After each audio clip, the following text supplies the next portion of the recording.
परिवार की आशा, अनजाने में प्यार और चुनौतियां। एक शांतिपूर्ण रात की चांदनी बिखरी हुई थी और गलियों में चिराग जल रहे थे। गोपीनाथ और उसकी पत्नी मीना बेडरूम में बैठे हुए थे।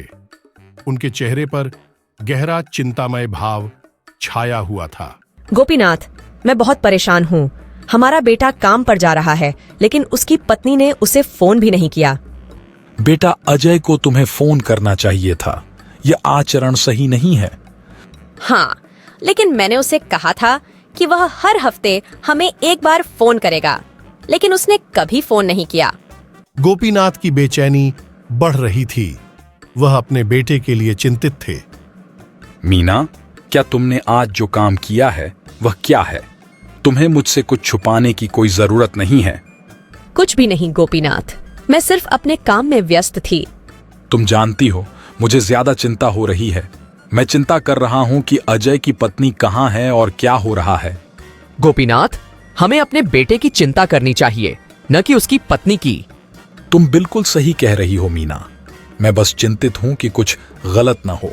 दोनों अपनी चिंताओं में डूबे हुए थे जब उनके बेटे की आवाज आई।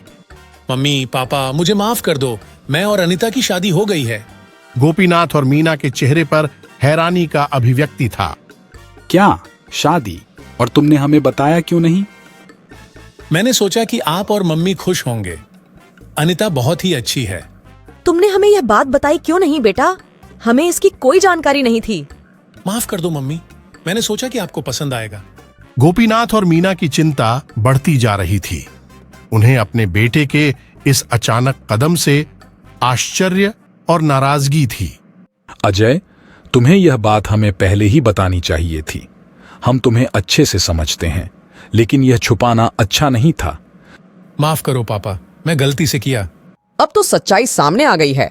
हमें आपकी शादी को स्वीकार करना होगा, लेकिन अब तुम्हें अपनी जिम्मेदारियों को गंभीरता से लेनी होगी। धन्यवाद मम्मी, मैं अनीता को तुम्हारे पास लेकर आऊंगा।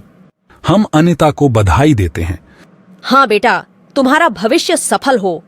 मैंने अजय को कभी भी यह नहीं सिखाया कि अपनी जिम्मेदारियों को छोड़ देना सही नहीं है।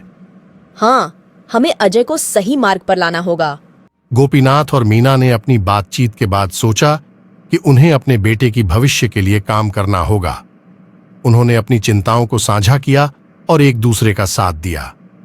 इस घर में खुशियों और चुनौतियों की भरी हुई रात के बाद गोपीनाथ और मीना ने आसमान की तरफ देखा और आशा की कि सब कुछ ठीक होगा। ऐसे ही हमारी मोटिवेशनल स्टोरीज देखने के लिए चैनल को सब्सक्राइब, लाइक और शेयर कीजिए।